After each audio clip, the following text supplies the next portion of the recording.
to thank James and Joseph and the Pistoleros for putting this event on.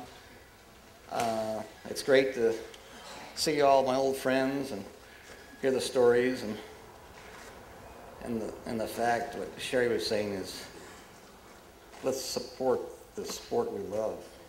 Whatever we have to do, we got to support it. You know, there's closures going on that we know about, and I want my grandchildren to be able to enjoy the sport I was able to enjoy. I was in competition like a lot of you guys were, but I'm not going to go deep into that because there's other people here that can talk more about it than I can. But I started diving in 1946. I was 8 years old, and the church I belonged to had a YMCA camp set up at Camp Fox, Catalina Island. And my two brothers, Jim and John, had already been going over to this camp. And so at 8 years old, actually you had to be 9 years old to get into the camp, but they snuck me in. And so I went over there, and my brother John has already been doing some diving. He's 6 years older than I am. My dad and my mom split when I was about 7, so I stuck to my oldest brother, John. I came very close with him, and he was, I'm going to talk about him a lot.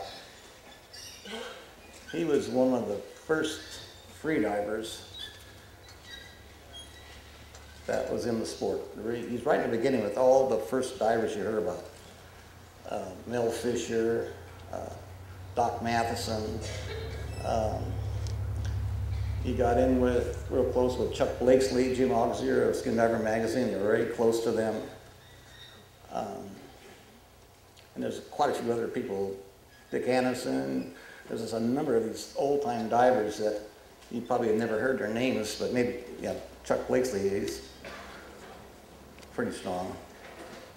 But anyway, my memory of the first time I put a mask on my face in 1946 was it just took my breath away to see the water. It was shallow water. They had at the camp, they had masks that was made by CNET Manufacturing Company. This is a basic round mask. You saw the movie Frogman. They had those round masks in that movie. That was a CNET Manufacturing mask, hard rubber. So at the camp, we were able to get the mask. My brother had a pair of Owen Churchill fins, which were black in color. Because it's during the war, you couldn't get the good rubber. So they had this reworked rubber. It was just hard as a rock, but they worked. And so I was able to swim around in shallow water, and I just got really excited about the fish. While I was at the camp, they had a little barge. This is Long Point, Catalina, for those of you who know Long Point.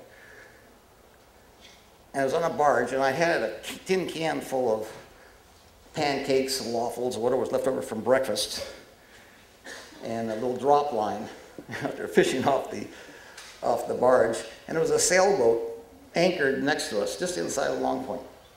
And we were down there trying to catch a little fish, you know, and there's this good-looking gal, I guess she's good-looking, this lady, and would turn to her husband and says, "Darling, I want an abalone." "Yes, dear." I'm sitting right across from him in this barge, and they're right there. He dives over the side of the side, no mask, no fins, nothing. Swims up, short time comes up with an abalone, hands it to her. You know, this things like this sticks in my head. I just couldn't believe this.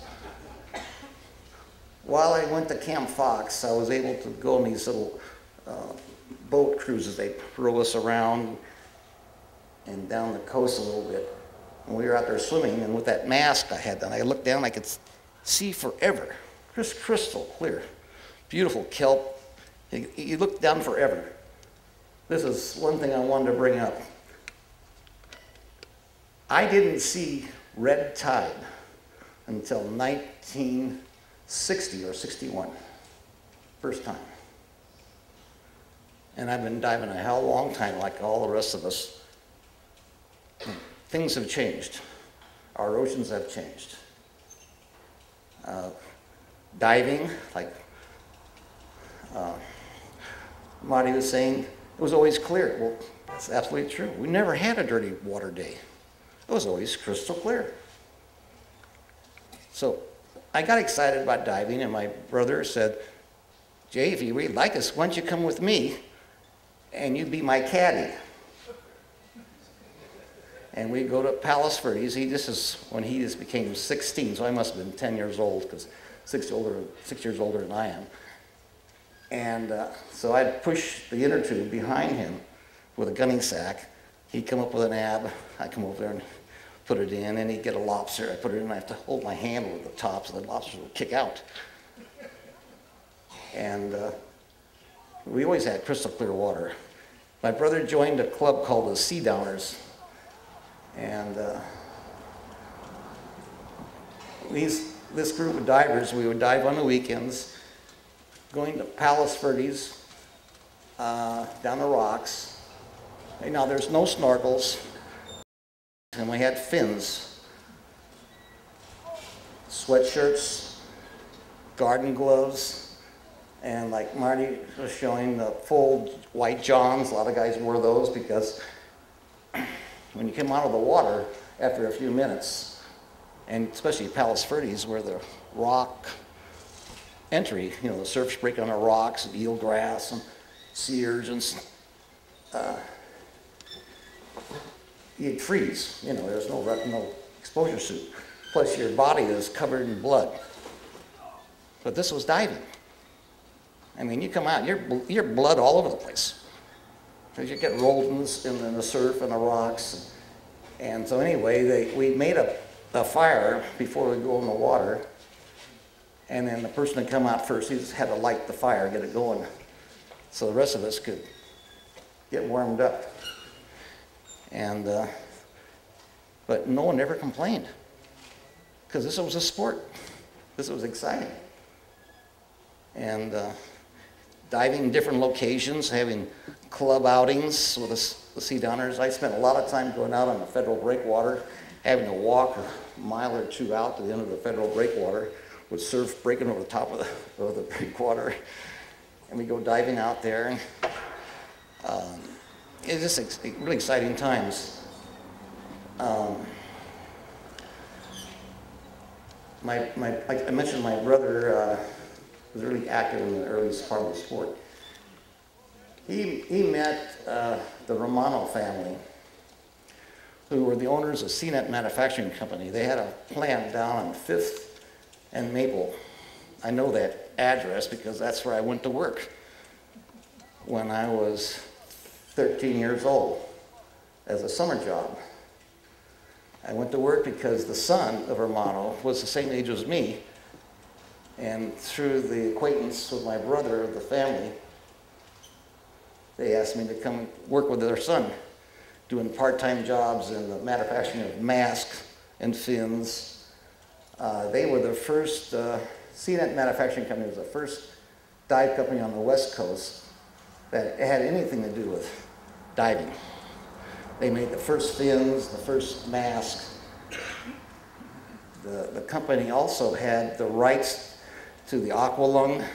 Canadian Liquid Air was the manufacturer in Canada. They had the French Arbalete spear gun, which my summer pay at 50 cents an hour paid for that, my first spear gun.